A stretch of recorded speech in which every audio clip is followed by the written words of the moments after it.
I'm Ro. And I'm Salem. Let's dive into the Scaryverse.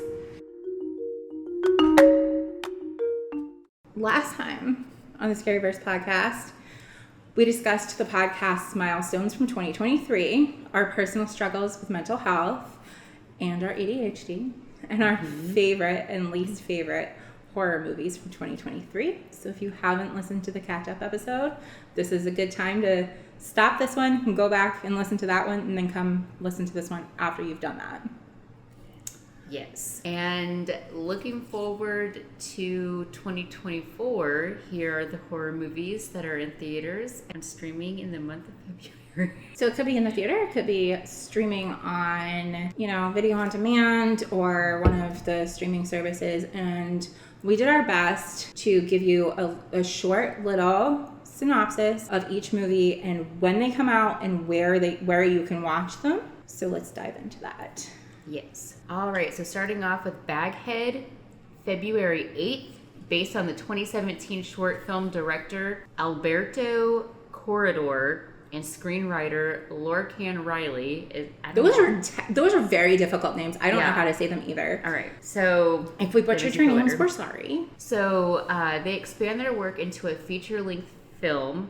The synopsis is haunted by grief. Kevin has questions that only the recently deceased could answer. He tries to bargain with a shape-shifting witch who can channel the dead in unusual ways. Released in the UK on January 26th, this horror fantasy comes to US theaters on February 8th. That sounds very interesting. I'm looking forward to that. Yeah, it sounds really good. And at the time of the recording of this podcast, it's actually already come out. But you guys are hearing this podcast a week after we record it. Some of these we might be talking about in the future tense because they haven't come out for us in the present time.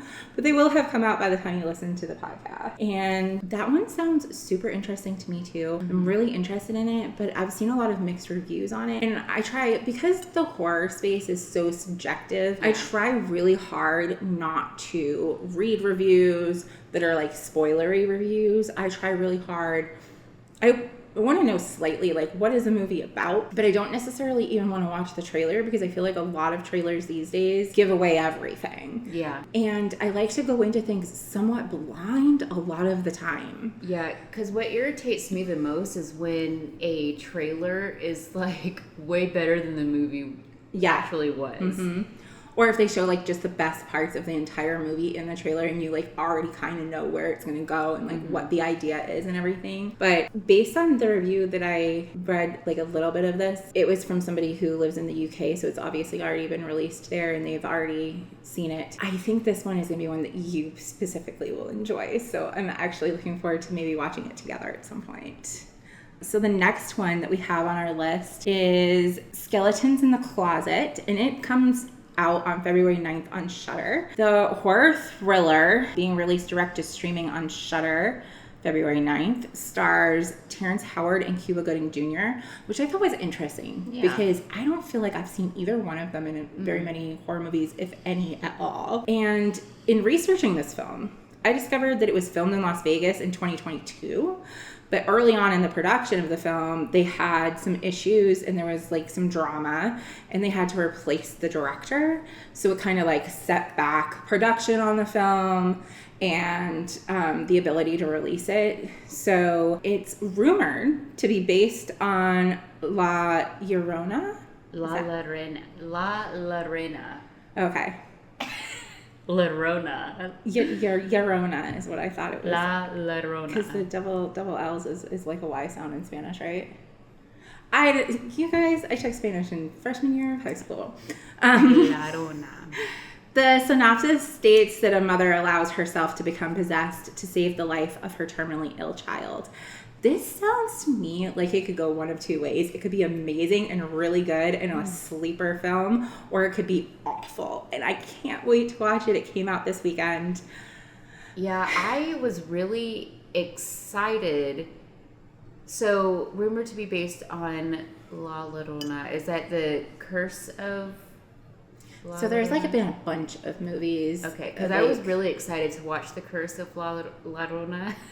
and I did not like it. I haven't liked any of the La Llorona movies, but I've seen a few of them. There's the one that's in like the Conjuring universe, but it's not like really affiliated with the Conjuring. That one was hyped so much, and I thought it was gonna be really good, but it was just like, it was just, you know, like your mainstream horror that I have a hard time, because I like a lot of mainstream horror, but at the same time, I have difficulty with a lot of mainstream horror. So, I don't know, we'll see.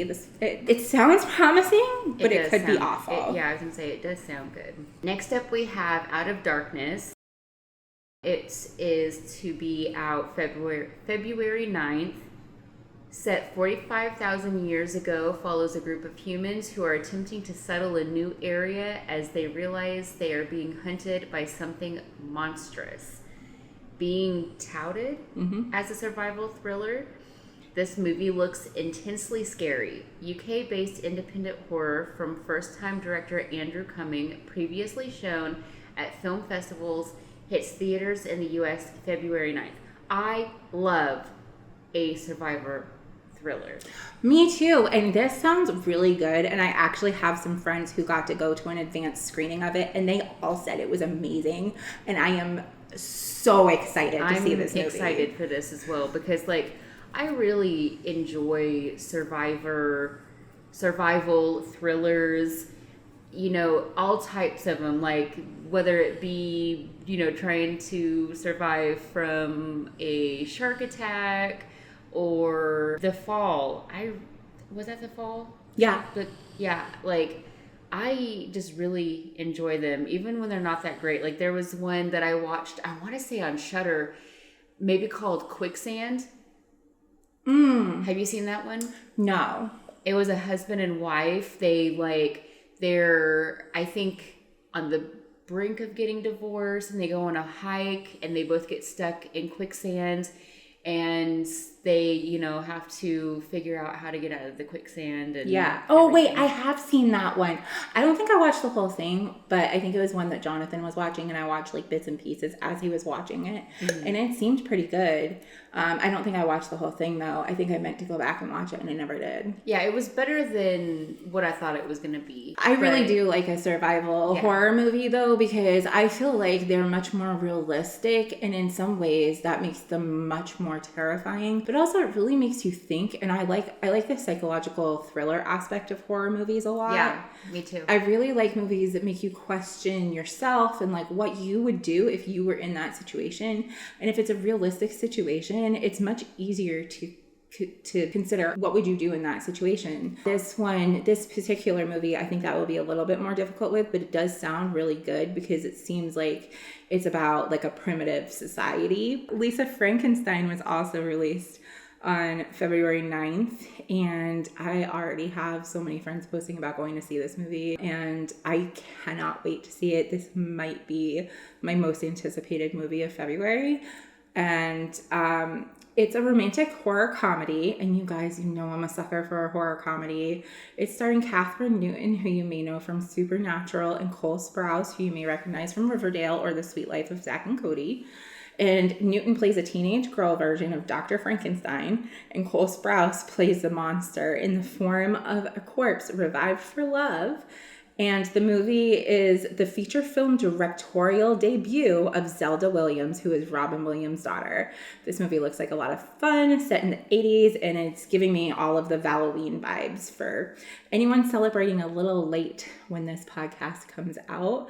Definitely, this is a good one to put on your list. If you're dating a spooky bestie, take them to go see this movie. Yeah, I want to say that. I'm not always a fan of horror comedies, and I always laugh at myself when I say that because Scream is one of my favorite franchises.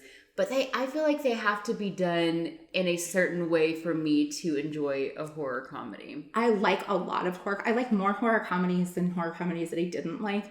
But I think we've discussed before how there are specific horror comedies that I really don't like. I don't like the ones that are just stupid. Yes. And are like relying heavily on the stupidity of the situation for the laughs. Yeah. I like the ones that are smart and feel more like a traditional horror movie, but make you laugh along the way to kind of like bring some comedic relief, but not necessarily just in these absolutely ridiculous situations. I like, one of the reasons why I like the Scream movies so much is because the characters that are in the film realize the predicament that they're in. They're in a horror movie. They're literally living they are literally living a horror movie. Yeah. And they start, drawing inspiration from horror movies to survive.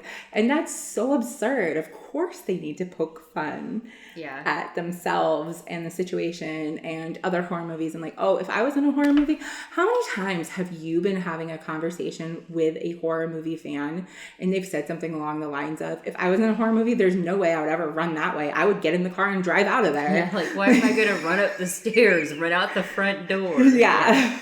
So like that, to me, I'm like, yes, hilarious, you go. But the ones that are just dumb, don't love that. But yeah.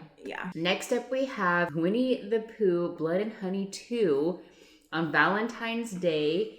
The dark, twisted, and bloody take on Winnie the Pooh and other critters from the 100-Acre Woods continues in 2024 with Winnie the Pooh, Blood and Honey 2. The sequel to the original slasher movie released in 2023 once again comes from the mind of writer/director Reese Frake Waterfield. Winnie the Pooh, Piglet, and Christopher Robin are all confirmed to return for the next installment, while Tigger and Owl are also being added. Winnie the Pooh, Blood and Honey 2's release is confirmed for Valentine's Day. So, even though I could not stand... You pooped all over on our last episode. The first one. I'm kind of excited that Tigger and Owl are being added, so I guess I'll watch it. I still haven't watched the first one because I really didn't like the idea of it. And my husband brought this to my attention and he was like, look at this trailer. And I was like, why are they making a second one? Like, didn't the first one do terribly? Apparently not. So sometimes when there's a lot of anticipation for things, I think that, and it gets like, a lot of people are like, oh my God, I want to watch this because, Winnie the Pooh, a horror movie. So maybe it did well because of that. Yeah, probably. But I mean, we'll see how well the second one goes because I don't know. I did not like that first one. It was not good, in my opinion. Sorry to anybody who did enjoy it. I honestly didn't watch it. And now I'm like, maybe I should. There's a lot of horror movies coming out this year that are sequels or either like along the same lines of movies that I haven't watched yet. And some of the reason why I haven't watched some of them is because I'm just not interested. But some of the reason why I haven't watched some of them is because I just, like, I don't know whether or not I'm going to be interested, or it's like the type of movie that I typically wouldn't enjoy, so I kind of avoided it. And then I'm like, okay, well, as a horror fan, now I'm going to have to go back and watch this because it's becoming a thing in our space. Yeah. Like, I'm probably going to have to watch the Terrifier movies this year. Oh my God, yes. Watch the Terrifier movies. I know that they look stupid to you? No, so they don't look stupid, but I've heard a lot about them. I've heard a lot about the excessive gore in them. And I, as a horror fan, don't like excessive gore. I don't like it when movies are just being gross to be gross. I like it to have a reason behind the gore and the I don't know. It's just, there's certain things in horror movies that are very common themes in a lot of horror movies, and a lot of people watch them for those reasons. Yeah. That I don't like. And excessive gore is one of them. Yeah. Now, these movies are one of my husband's favorite movies, the Terrifier movies. He absolutely loves them. Dejan and I really like them too. So I feel like I'm going to have to, but Terrifier 3 comes out this year. So I feel like I'm going to have to finally watch 1 and 2. And I'm just nervous. I'm nervous. Like, a lot of the times when I don't watch a horror movie, it's honestly to protect my mental health. And there's certain movies that I legitimately will not watch and won't, like, I won't give the time of day to, because I know that they're too much for me. And I think that that's healthy to have a line that you draw and you don't necessarily watch everything. And there are people out there who will say that I'm not a real horror fan because I didn't watch those movies. Guess what? I don't care what you think. Yeah, I agree. If I'm not interested in something for whatever reason, I'm not going to watch it. People still give me shit because I've never watched the Austin Power movies, and it's just, they don't interest me. So, How did you avoid them though? Because like for a while there, they were like really like, yes, like even if you tried not to watch them, I feel like you were exposed to them in some way. No, that's what I'm saying. Even though I never watched them, I almost feel like I did, because like they were quoted by everyone around me for so long. So like, even though I've never watched it, I still know what a lot of quotes are. Yeah.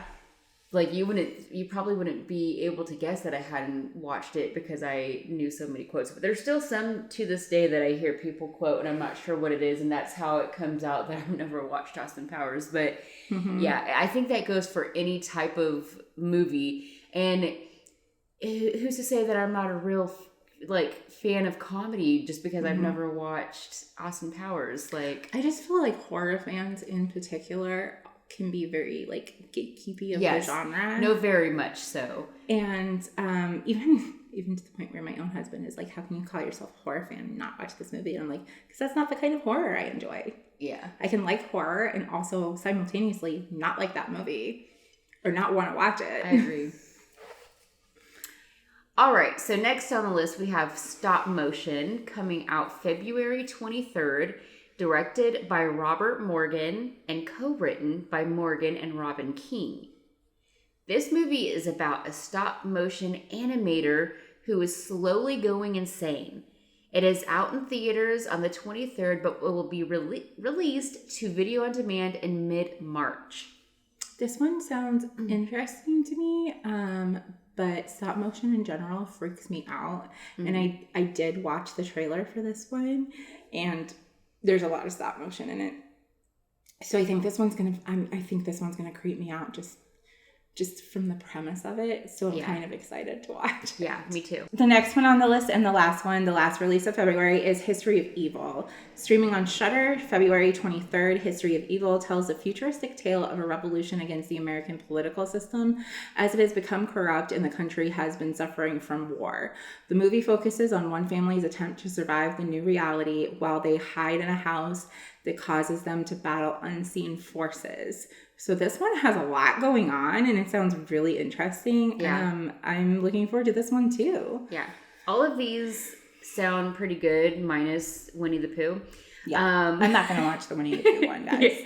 I only want to watch it now because Tigger and Owl's being added, and because I watched the first one. I mean, I don't know. I'm not going to go back and watch the first one so I can watch the second one. So, like, sorry. You'll tell me about it. You'll tell me how terrible it was. Yeah. Let's dive into this week's episode of the Scaryverse. We are discussing curses this week. This week we decided we were going to talk about curses, which is a super generalized topic, and it's super broad. As we discussed this episode with each other, our friends, and even the people that help us put the episode together, like the episode with a bunch of people as we were putting it together, and everyone wanted us to cover something different, a different aspect of curses. So over the next hour, we're going to do our best to provide interesting facts and history.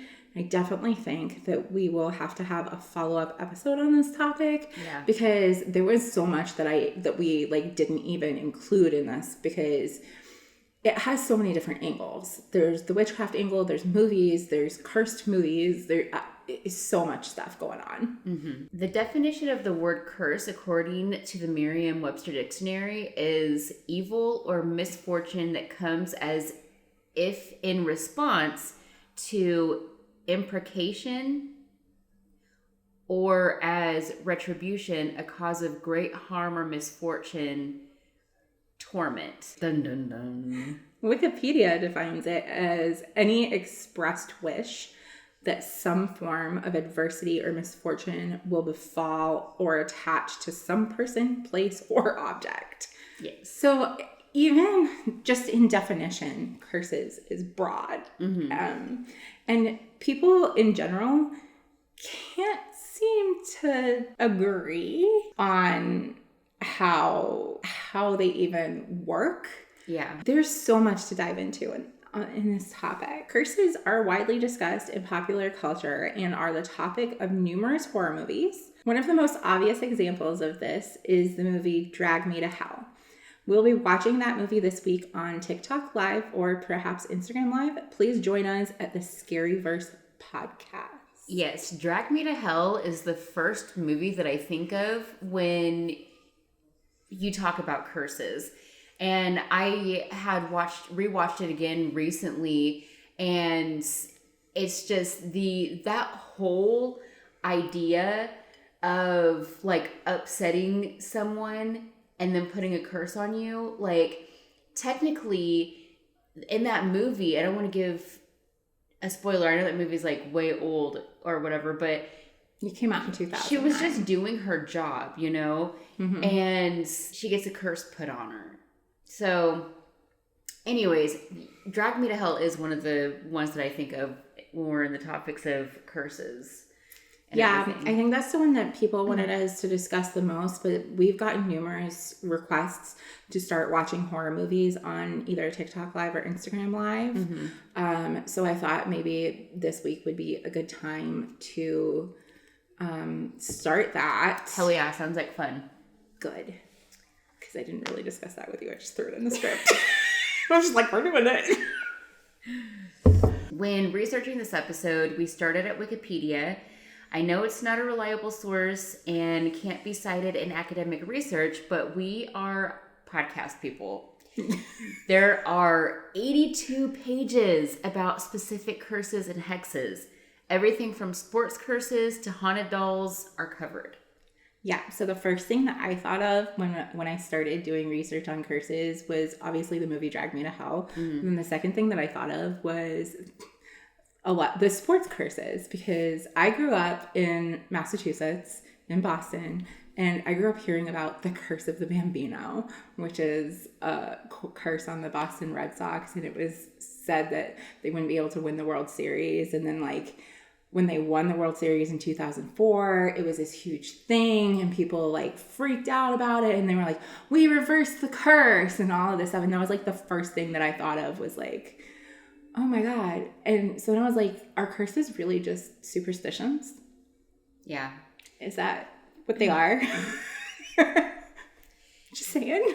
Yeah. And then like, is there also like, when you put the factor of superstition into it, then also is it like psychological that people really believe that they're cursed? Well, it's interesting that you said that, because the oldest example of a supernatural curse is the evil eye curse, and it dates back to prehistoric times. People still believe in it today, and there were amulets discovered that are believed to be protection from the evil eye dating back 5,000 years. Oh, wow. It's estimated that a whopping 40% of the world's population believe in the evil eye curse. So that spans, that's world population, guys. That spans cultures. Yeah. And there are references to it in multiple cultures, including in the Mediterranean, the Balkans, the Middle East, Central Asia, and South Asia. So I'm not great at geography, but I don't feel like those places are particularly close to each other. And 5,000 years ago, it would have been way more difficult for things to travel by word of mouth. There wasn't as much communication going on. People were still traveling by boat. Yeah. Like, for them all to believe in it, I feel like there has to be something to it. Yeah. The problem with it being so widely believed across multiple cultures is that nobody believes the same thing about it, what it is, or how to protect yourself from it. Some people believe the evil eye is something that is possessed by a person and that they can use it to harm other people with their gaze, which that's a terrifying thought. So, Some people believe that the evil eye actually brings harm back on the evil person who is wishing ill on others, especially if the people that they wish ill on are innocent. So it's almost like a karmic retribution type thing. Yeah. And I like that idea. I like that one. There are other cultures, predominantly Middle Eastern, that believe the evil eye is something that can be attracted, like a supernatural force, to people who receive compliments. So they use certain phrases when complimenting people to stop the threat of the evil eye. The most common being in Muslim cultures where they say, you guys, I'm going to butcher this, I'm sorry. Masha'Allah, or God has willed it, to help protect the admired person. Other cultures use talismans, amulets, carvings to protect against the evil eye. Most of these vary by culture and resemble eyes. So I think I can think of like a lot of them in like Egyptian culture. I know you've seen like the hand with the eye on it. Mm-hmm. That's to protect against the evil eye. And then there's that eye that has like the fancy eyelashes that come out of it. That's to protect against the evil eye. And there's other ones too. I actually have some necklaces in my Amazon cart of the evil eye. Like the actual evil eye, or like to protect against it? The protection amulets. I feel like that's what you have. That's probably what it is. It's the evil eye, but it's probably to protect against it. The reason why they have the eye amulet to protect against it is because in a lot of the cultures, they believe that it's like something looks into your eye or affects your actual eye, and that's what causes you to be cursed by the evil eye. So they have like a false eye almost that stops, like if they wear it as a necklace or whatever and it's just an eye, it's like, okay, the idea is that the curse goes into that eye and not one of your actual eyes. So the talismans are believed to turn away the evil eye, and they are referenced in the Bible. Oh, there are references in the Bible and even Bram Stoker's Dracula. In some cultures, the evil eye is believed to be a result of jealousy or envy. It seems to be a common belief that children or babies are particularly susceptible to the effects through strangers' compliments or admiration. This is a very interesting curse with so many facets. We had a hard time pinpointing exactly what it is that people believe. We will post examples of the talismans this week on Instagram. So like some of these things that we're just describing to you, you'll be able to see pictures of them on our Instagram throughout the week. Yeah, I also used to work at a jewelry counter a few years ago, and we would have we'd have hemzas and the like evil eye. I don't know if it is the amulet supposed to be the one that protects. Yeah. Okay. So we'd have those too, and then we got to discussing about how in some cultures, they would use the evil eye to protect babies and children. Mm-hmm. And I guess that's the reason why. So that's really interesting. Basically, from what I was reading when I was doing my portion of the research for this, was that babies are more susceptible because they can't really defend themselves, and it's super common. So people think it comes from jealousy or envy a lot in a lot of cultures, specifically the Middle Eastern ones. So it's really common for people to be like, oh, what a beautiful baby.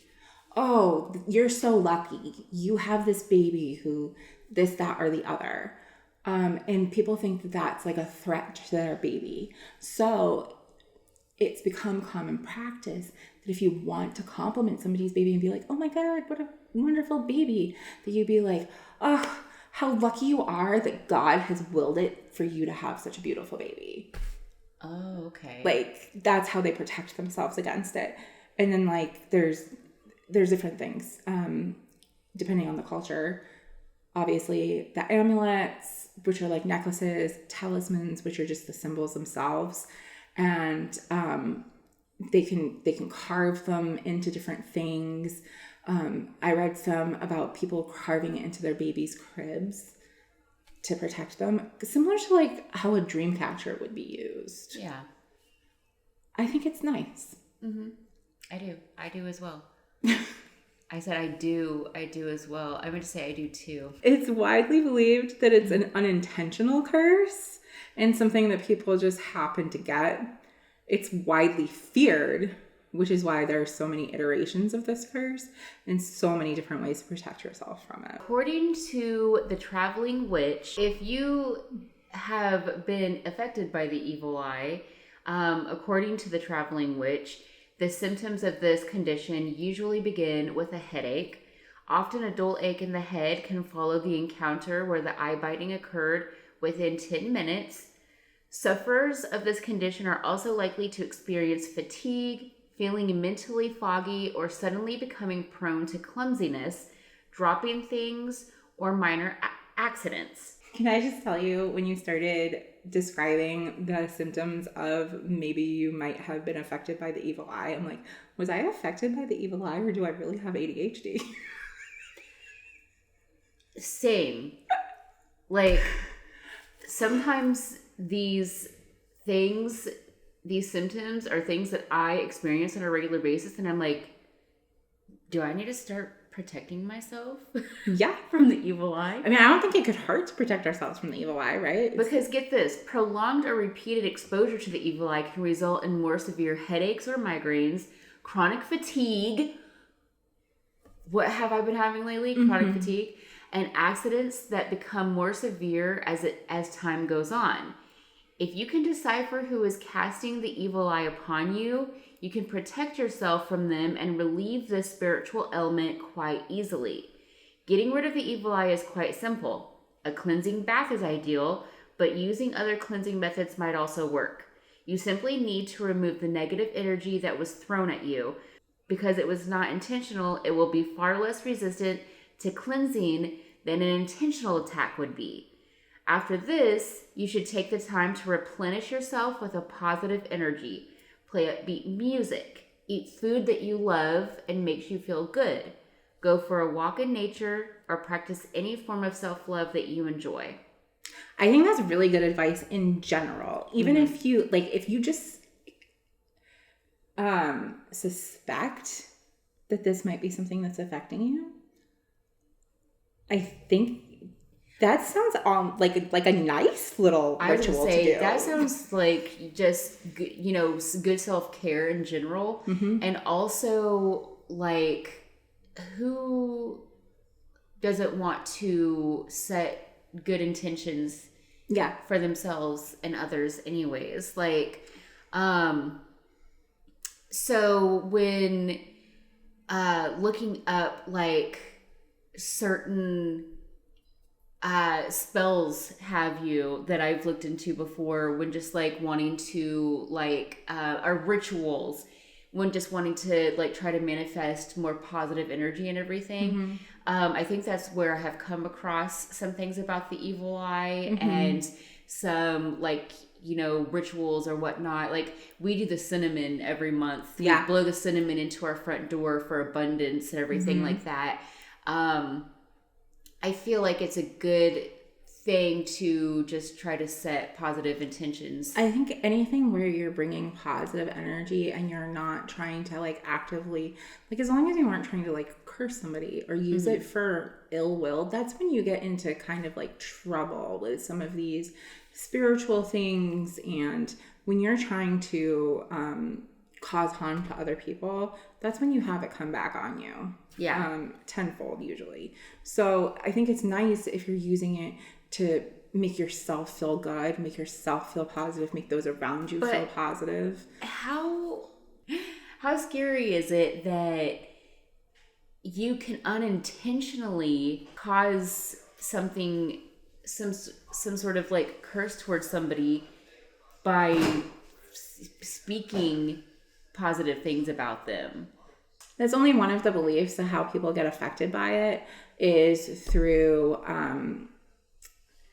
complimenting people. And it's not necessarily complimenting them in a way. I feel like I didn't explain the compliments very well. It's in a jealous way. It's in an envious way. It's like we had friends specifically. Let's talk about us. Okay.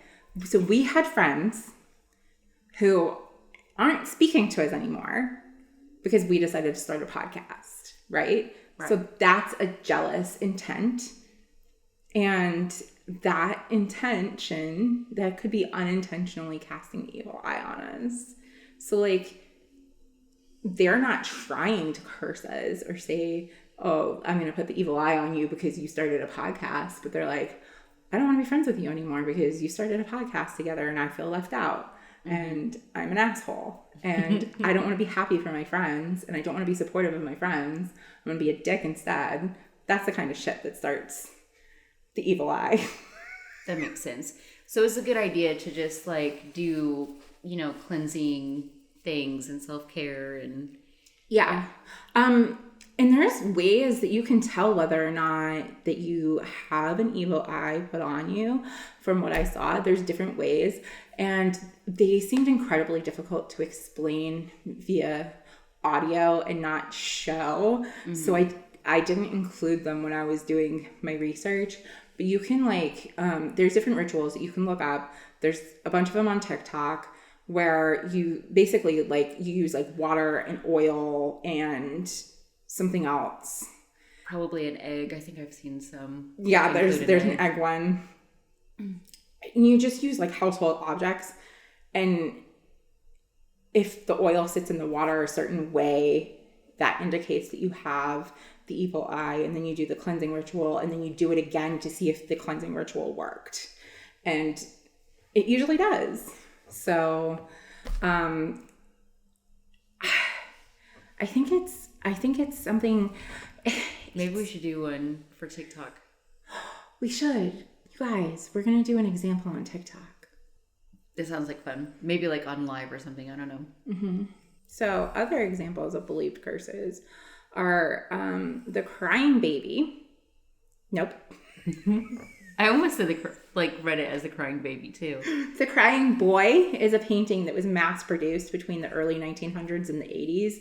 In the 80s, it was believed to be cursed because a British firefighter claimed that they were finding an alarming number of those paintings in house fires that were left unburnt. So that freaked people out. It freaked people out so much that they launched an investigation into the paintings. After an investigation was launched, it was actually discovered that the finishing varnish that was put on the paintings was fire retardant. And so they weren't actually cursed at all. So it was kind of disproven. Yeah. But I thought it was interesting that people still believe to this day that these paintings it's been 40 years. People believe that they're still cursed. Yeah, probably because they're they're just looking for ways to make us think that it's not cursed or something. Yeah. The curse of the ninth is a superstition connected with the history of classical music.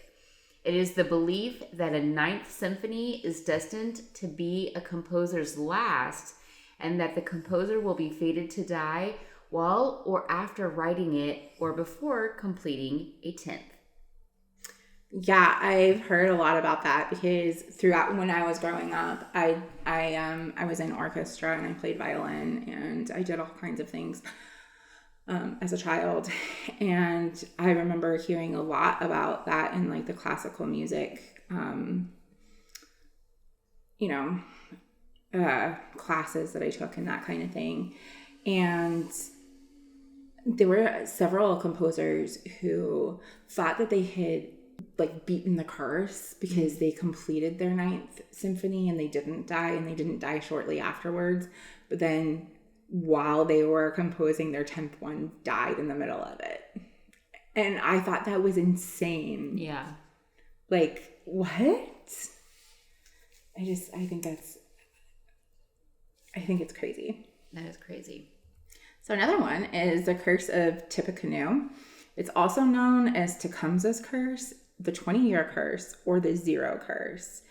And it's an urban legend about the deaths in office of presidents of the United States who were elected in years divisible by 20. Mm-hmm. According to the legend, oh God, I'm going to butcher this name, you guys. Tensquatana? Nope. Tenskwatawa. Tawa. You guys, I'm sorry. Leader of Native American tribes defeated in 1811 at the Battle of Tippecanoe by a military expedition led by William Henry Harrison had cursed the Great White Fathers. Since 1840, 8 presidents have died in office. 7 of them were elected in years divisible by 20. William Henry Harrison in 1840, Abraham Lincoln in 1860, James Garfield in 1880. Oh my God, for a minute there, they're literally dying every 20 years. Mm-hmm. William McKinley in 1900, Warren G. Harding in 1920, and Franklin Roosevelt in 1940, and John F. Kennedy in 1960. 2 former presidents elected in applicable years, Ronald Reagan in 1980 and George W. Bush in 2000, did not die in office. So only 2 of them. Only 2, yeah. What? I don't think that this went far enough because we're missing like 24 years here. Mm-hmm. But you know, whatever. The purported curse has been criticized as a coincidental pattern, and a 2009 survey of professional historians found no interest or insight into the curse. That feels like a cover-up. Yeah. Just like that varnish on the You know, I believe the varnish at the 20 every 20 years. Come on, they're literally dying every 20 years. There's only a few of them that didn't. It's just a coincidence. Oh, those silly believers in superstitions. Okay, so oftentimes when people think of cursing, they actually think of witchcraft. There are multiple different types of curses in the magic world. There's the type of curse that most people think of that takes a lot of effort and requires something from the person that is being cursed. Hair, nails, saliva, and there are written curses. There are cursed objects, which is what most people will have heard of, such as Annabelle the doll, mm-hmm. the Hope Diamond, which actually has been mostly debunked, or other less famous objects. Experts suggest avoiding thrifting objects with unknown origins or shopping at flea markets. Because of Annabelle, that has kind of made me scared to get certain objects from thrift stores and flea markets and stuff like that, because who's to say they're not haunted and or / cursed? Yeah. So they said it is really difficult to tell whether or not an object is cursed or haunted. Yeah. And I think it's funny because Annabelle in the movies looks really, really creepy, but in real life, Annabelle's in Raggedy Ann doll. Which is kind of creepy still. Yeah, but Raggedy Ann seems so much less terrifying than a porcelain doll in a period dress.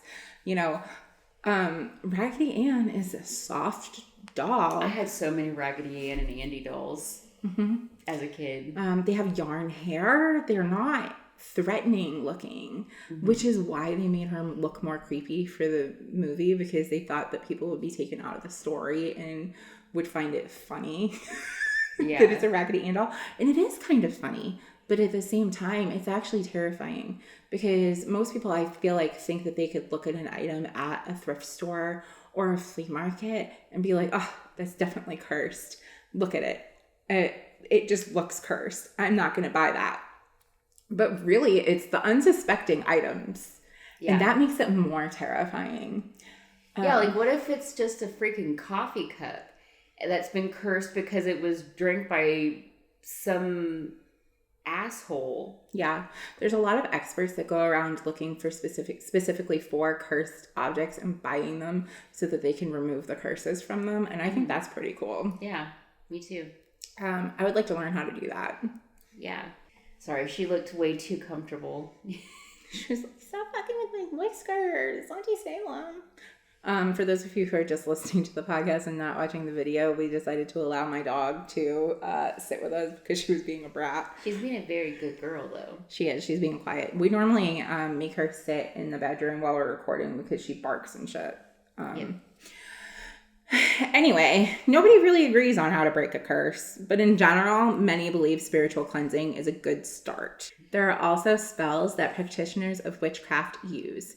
If they believe that somebody else who practices witchcraft has cursed them, they can cast spells that will reverse the curse or break the curse. My note. Yeah. You guys, I put a note when I put all of our information together. I wrote a little note to myself that says, I'm finding it hilarious when I was researching the curses, how many of these search results are about swear words, superstitions, and Harry Potter. Because I was trying to research the different kinds of curses, and it was like, what is the most deadly curse? And it was like, Avada Kedavra from Harry Potter. And I was like, that's not real. Yeah, that's Harry Potter. My favorite part is your last little fun fact there. The first known swear word is fart. The first known swear word is fart. I wouldn't consider that a swear word, but apparently back in the day when they like started swearing, it was, oh, you fart.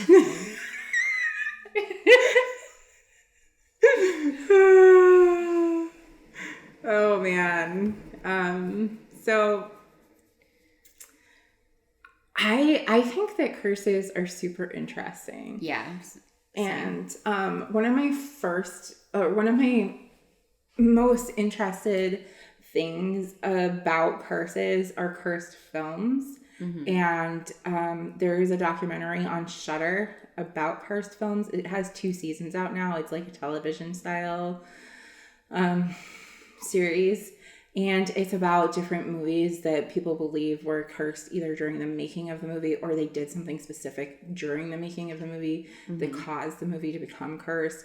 And there's all these different like evidences of like people associated with the movie dying during the making of or after the making of the movie. Yeah.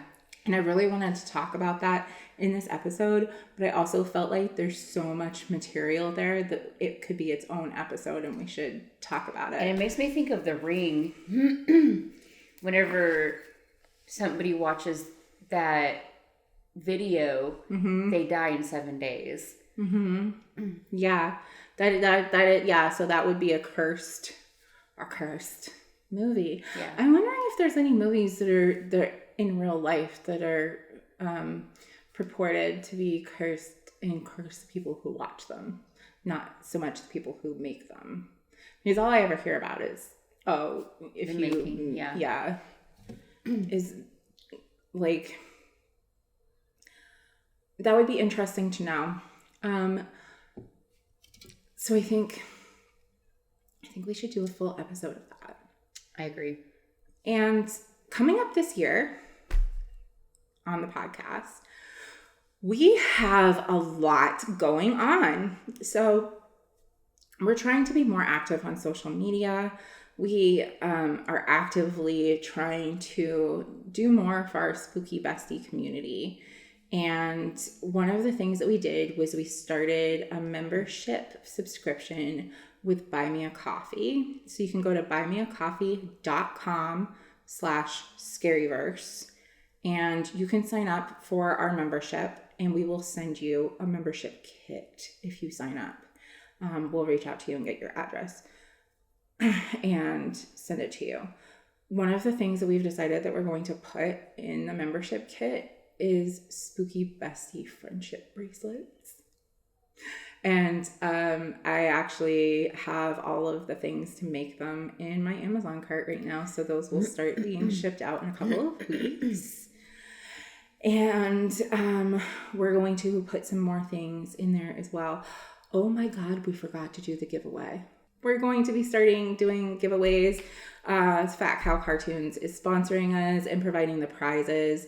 And how that will work is we will have code words throughout the episode, and you will send us the code words after you've listened to the episode. You have to send us all 5 code words. Like little Easter eggs. Mm-hmm. I think it'll probably be us saying, your first code word is blank. And then, just to make it easier on us. Yeah. So we'll have 5 each episode. and you will email them to us at the end of the episode. You will also get additional drawings on TikTok and Instagram. So people will be entered into the drawing, and there'll be one winner each week. And Fat Cow Cartoons is sponsoring us and providing the prize to the giveaway. Yes, we're excited for this because I think it's going to be a fun way to, get more engagement from you all. Yeah, I think it's going to be a fun way for that as well. We also are going to get back to reading your spooky stories that you send to us in the next episode. We've gotten so many that we're having to, decide which ones are going into each episode and how to fit them into each episode. Because like this episode in itself, we were talking about, horror movies coming out, and then we had a lot to cover with the curses. So we'll start with the reading of your spooky experiences and stories next episode, as well as starting the code words and giveaways. Yes. And we have a bunch of collaborations coming up as well. So in the next month, we are really, really, really excited. Yes. We're going to start having special guests for full episodes of the podcast. We're going to be collaborating with other podcasts. Some of them are spooky podcasts and some of them are not. And we also are interviewing an author in one of our upcoming episodes. They write horror fiction. And also in one of our upcoming episodes, we are interviewing one of the people who help run the some spirit tours in our hometown of Tulsa. Yeah, I want to say, was it last night or this morning, you messaged me and said we're booked for March, and I was like, oh my gosh, excited and how do you explain it? Excited and maybe a little bit nervous. I don't know. I always get nervous when we interview people because I always flash back to our first interview where I'm like, oh my God, what was I doing? And you put that clip that on TikTok, and it took me right back to that experience. Mm-hmm. I love that TikTok because that was literally not just our second episode, but our first interview. Yeah. And I feel like, we've come so far in just a short amount of time, but still with interviewing people, that nervousness comes back, and we're interviewing somebody very soon, but I'm still excited for everything we have going on. I think we've learned a lot about interviewing people too. Mm-hmm. One of the difficulties that we realized very quickly that come with interviewing people is that not only do you have to have questions prepared, but you also have to have something prepared to say after they answer your question. Yes. Because that was kind of my issue in our first interview. And if you go watch that TikTok, you'll see what I'm talking about. But it was like, I ask a question, they give you a very articulate answer. And then I was like, okay, how do I transition? And I'm like thinking this as I am saying, and I was like, that's great. And she was like literally just introducing herself. And I was like, that's good information. Thanks. Yeah. It's just the nerves it's like, because when we listen back, we're like, oh, we could have said this. We could have, responded this way. But in the moment, nerves really can just... Oh, yeah. As somebody with ADHD, one of the issues that I think that... we have specifically when interviewing people is paying attention to what they're saying and also keeping in mind everything that we want to get into the interview, but paying enough attention to what they're saying to respond quickly on our feet. I feel like both of us are really good when we're very prepared, but neither one of us is very good quickly. Yeah. And that's part of the issue of interviewing people. But I feel like it's something that like we're getting practice at, and we're getting so much better at it. And we've kind of learned from our mistakes in the past, like, okay, we need to do this, and this is what we need to focus on, and this is what we need to do. But we're really looking forward to having special guests and interviews this season. And if you're listening on Spotify, we have a Q&A at the end of our episodes. A Q&A at the end of our episodes. It's on the Spotify platform somewhere. I don't know how it shows up for people who listen to our podcast, because it shows up for me differently than it shows up for like just listeners. Because I own the podcast or whatever. We both do. But like, as far as Spotify goes, Spotify views me as like the owner of the podcast or whatever. So it doesn't show me the way that it shows people who just listen to it. So I don't really know how to tell you to find it, but there's a Q&A section where you can type in like your thoughts on the episode. And we just have the generic, like, what are your thoughts on this episode prompt up. But you can go in there and tell us things that you want to see on future episodes. Tell us what you liked about this episode, so that we know going forward what people like listening to, and we can kind of incorporate that into future podcasts. And until next time, stay spooky. Boo! Bye. Bye.